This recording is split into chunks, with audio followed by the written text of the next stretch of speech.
আজকে আইর মাছ পাক করছিলাম আমরা তেল ছাড়া পবিত্র এই রমজানের দিনে। যদিও একটু দেরি হয়ে গেছে, কিন্তু এটি আপনাদের দেখাবার সময় সুযোগ আমার হয়ে ওঠেনি। রমজান মানে সংযম। যত বেশি আমরা সংযম করতে পারি, জিহ্বার সংযম, চোখের সংযম, দৃষ্টির সংযম, সবকিছু নিয়েই আমাদের এই রমজান। আল্লাহ তাআলা আমাদেরকে বছরে 30টা দিন এক অপূর্ব সুযোগ দিয়েছেন আল্লাহর মাহাত্ম্য ঘোষণার মধ্য দিয়ে সারা পৃথিবীর মানুষের সঙ্গে সংযমের এক অভূতপূর্ব নিদর্শন প্রতিষ্ঠা।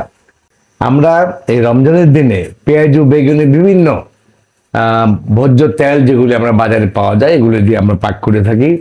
এই ভোজ্য তেল আমাদের কিডনি থেকে শুরু করে সমস্ত রোগের প্রধান উৎস। কাজে কোনোভাবেই আমরা যেন রমজানে এই অভ্যাসের মধ্য দিয়ে আগামী 1 বছরের জন্য আমরা কোনো ধরনের তেল ব্যবহার না করি। আপনারা দেখেন কি সুন্দর আমরা ছোলা করেছি, এই সিদ্ধ ছোলা। এই সিদ্ধ ছোলা পেঁয়াজ, মরিচ দিয়ে, লবণ দিয়ে, মুড়ি দিয়ে মাখিয়ে খেলে অদ্ভুত লাগে, খুবই মজা লাগে। তেলের তো কোনো প্রয়োজন নেই অ্যাকচুয়ালি, শুধু শুধু এই তেল দিয়ে ছোলা ভুনে, পেঁয়াজু ভুনে, এটা ভুনে, ওটা ভুনে আমরা আমাদের হার্ট, আমাদের কিডনি, সমস্ত কিছু নষ্ট করছি।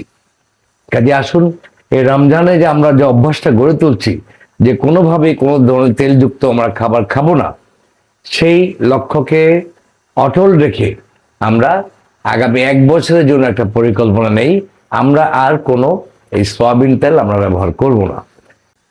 যে আল্লাহ আমাদেরকে প্রকৃতি থেকে যে পানি দিয়েছেন, এই পানি দিয়ে আমরা সব কিছু করতে পারি।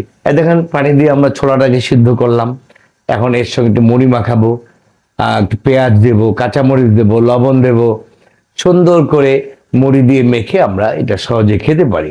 আমার মাকে দেখতাম রমজানের সময় একটু পানি নিয়ে উনি নামাজ পড়তেন, নামাজ পড়েই ভাত খেতেন।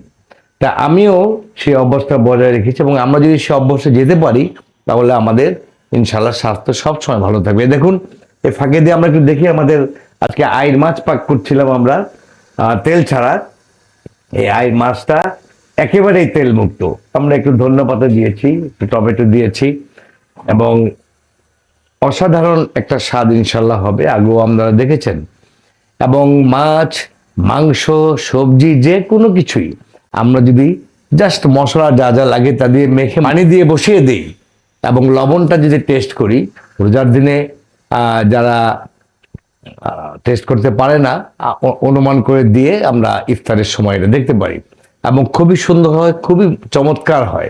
তাই আসুন আমরা এই পবিত্র রমজানের দিনে প্রতিজ্ঞা করি যে আজকে থেকে আমরা আর তেলযুক্ত কোনো খাবার খাবো না। আমরা যতটুকু পারি, যদি খেতেই হয় মুখের রুচির জন্য, একটুখানি ছোলা খেলাম, একটু মুড়ি খেলাম, সঙ্গে একটু পেঁয়াজ দিয়ে মাখিয়ে নিলাম সিদ্ধ ছোলা, কোনো তেলের প্রয়োজন নেই। এবং নামাজ পড়ে মাগরিবের নামাজ আদায় করে সঙ্গে সঙ্গে আমরা ভাত খেয়ে ফেললাম। তেল ছাড়া মাছ, মাংস, সবজি, ডাল, যে কোনো কিছু আমরা তেল ছাড়া করতে পারি, এবং এতে করে আমাদের স্বাস্থ্য ভালো থাকবে। এবং আমরা সবাই চেষ্টা করব ডাইনিং টেবিলে বসে না খেয়ে মাটিতে বসে খেতে। তাহলে পরে আমাদের এই শিরদাঁড়া সোজা রেখে মাটিতে বসে যদি আমরা খাই, তাহলে অন্তত যতদিন বেঁচে থাকবো অতদিন আমাদের কোনো বাজে রোগ, গ্যাস্ট্রিক, আলসার কিছুই হবে না। তো ইনশাল্লাহ সবাইকে ধন্যবাদ। আজ থেকে আমরা চলুন আবার আগামী 1 বছরের একটা পরিকল্পনা করি যে আর কোনো এই তেল, আমদানিকৃত তেল বা আমাদের দেশে উৎপাদিত তেল আমরা রান্নায় পাক করব না। হ্যাঁ, সরিষার তেল আমরা কাঁচা খেতে পারি, ছোলার সঙ্গে মুড়ি যখন আমরা মাখাবো সঙ্গে একটু তেল দিলে ভালো লাগবে, খুবই ভালো লাগবে, কিন্তু তেলটা খেতে হবে কাঁচা। অলিভ অয়েলও যদি আমরা খাই, আমরা যেন কাঁচা খাই। যখনই আগুনে আমরা কোনো তেল দেব, সেই তেলের সমস্ত গুণাগুণ একেবারেই নষ্ট হয়ে যায়। আগামী দিনে তেলমুক্ত জীবন গড়ার মধ্য দিয়ে একটা সুন্দর ভবিষ্যতের দিকে এগিয়ে যাবে। সবাইকে ধন্যবাদ। আল্লাহ হাফেজ।